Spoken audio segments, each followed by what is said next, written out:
ಚಿಂತಾಮಣಿ ತಾಲೂಕಿನ ಮುಂಗಾನಹಳ್ಳಿ ಹೋಬಳಿಯ ಬಟ್ಲಹಳ್ಳಿ ಗ್ರಾಮದಲ್ಲಿ ಯಾವುದೇ ಕಾನೂನುಬದ್ಧ ವೈದ್ಯಕೀಯ ವಿದ್ಯಾರ್ಹತೆ ಇಲ್ಲದೆ ಸಾರ್ವಜನಿಕರಿಗೆ ಚಿಕಿತ್ಸೆ ನೀಡುತ್ತಿದ್ದ ನಕಲಿ ವೈದ್ಯರ ಮನೆ ಮೇಲೆ ತಾಲೂಕು ಆರೋಗ್ಯಾಧಿಕಾರಿಗಳ ನೇತೃತ್ವದ ತಂಡ ದಾಳಿ ನಡೆಸಿ ಮಾತ್ರೆ, ಸಿರಿಂಜ್, ಗ್ಲೂಕೋಸ್ ಬಾಟಲಿಗಳು, ವಿವಿಧ ಔಷಧಿ ಮತ್ತಿತರ ಚಿಕಿತ್ಸೆಗೆ ಸಂಬಂಧಿಸಿದ ವಸ್ತುಗಳನ್ನು ವಶಪಡಿಸಿಕೊಂಡಿದ್ದಾರೆ.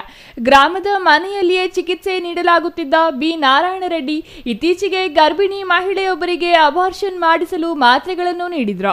ಅವರು ತೀವ್ರ ಅಸ್ವಸ್ಥಗೊಂಡು ನಗರದ ತಾಯಿ ಮತ್ತು ಮಕ್ಕಳ ಆಸ್ಪತ್ರೆಗೆ ದಾಖಲಾಗಿದ್ದರು.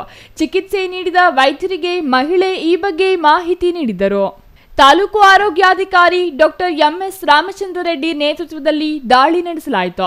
ಬಟ್ಲಹಳ್ಳಿ ಸಮುದಾಯ ಆರೋಗ್ಯ ಕೇಂದ್ರದ ಆಡಳಿತ ವೈದ್ಯಾಧಿಕಾರಿ ಡಾಕ್ಟರ್ ರಾಜೇಶ್ ಕುಮಾರ್, ಹಿರಿಯ ಆರೋಗ್ಯ ನಿರೀಕ್ಷಕ ಶ್ರೀನಿವಾಸ ರೆಡ್ಡಿ, ತಾಲೂಕು ಎಪಿಡಿಮಿಯಾಲಜಿಸ್ಟ್ ಪ್ರಶಾಂತ್, ಬಟ್ಲಹಳ್ಳಿ ಪೊಲೀಸ್ ಠಾಣೆಯ ಪೊಲೀಸ್ ಅಧಿಕಾರಿ ಶೀಲಾ ಹಾಗೂ ಸಮುದಾಯ ಆರೋಗ್ಯ ಕೇಂದ್ರದ ಫಾರ್ಮಸಿ ಅಧಿಕಾರಿ ಶ್ರಾವಣಿ ದಾಳಿಯಲ್ಲಿ ಪಾಲ್ಗೊಂಡಿದ್ದರು. ಅಧಿಕಾರಿಗಳ ತಂಡ ಬಟ್ಲಹಳ್ಳಿ ಗ್ರಾಮದಲ್ಲಿರುವ ನಾರಾಯಣ ರೆಡ್ಡಿ ಅವರ ನಿವಾಸದ ಮೇಲೆ ದಾಳಿ ನಡೆಸಿ ಪರಿಶೀಲಿಸಿದಾಗ ವೈದ್ಯರೆಂದು ನಾಮಫಲಕ ಹಾಕಿಕೊಂಡಿದ್ದ ಬಿ ನಾರಾಯಣ ರೆಡ್ಡಿ ಮನೆಯಲ್ಲಿ ಇರಲಿಲ್ಲ. ಅವರ ಪತ್ನಿ ವಿಜಯಲಕ್ಷ್ಮಿ ಮನೆಯಲ್ಲಿದ್ದರು. ಅವರ ಸಮ್ಮುಖದಲ್ಲಿಯೇ ಇಡೀ ಮನೆಯನ್ನು ತಪಾಸಣೆ ನಡೆಸಿದಾಗ ರೋಗಿಗಳಿಗೆ ಬಳಸಲಾಗುತ್ತಿದ್ದ ಅನೇಕ ಸೂಜಿಗಳು, ಸಿರಿಂಜ್, ವಿವಿಧ ಮಾತ್ರೆಗಳು ಹಾಗೂ ಗ್ಲೂಕೋಸ್ ಬಾಟಲಿಗಳು ಪತ್ತೆಯಾಗಿವೆ.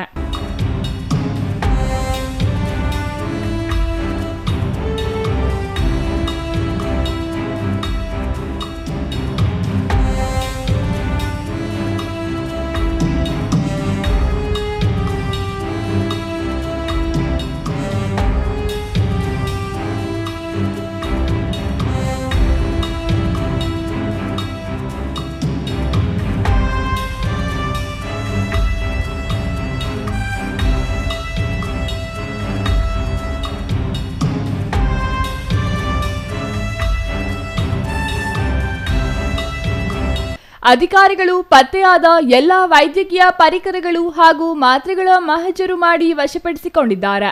ಬಿ ನಾರಾಯಣ ರೆಡ್ಡಿ ವಿರುದ್ಧ ಜಿಲ್ಲಾಧಿಕಾರಿಗಳ ನ್ಯಾಯಾಲಯಕ್ಕೆ ಪ್ರಥಮ ಮಾಹಿತಿಯನ್ನು ದಾಖಲಿಸಲಾಗಿದ್ದು ಮುಂದಿನ ಕಾನೂನು ಕ್ರಮ ಕೈಗೊಳ್ಳಲಾಗಿದೆ. Imran Khan, CTV news, Chintamani.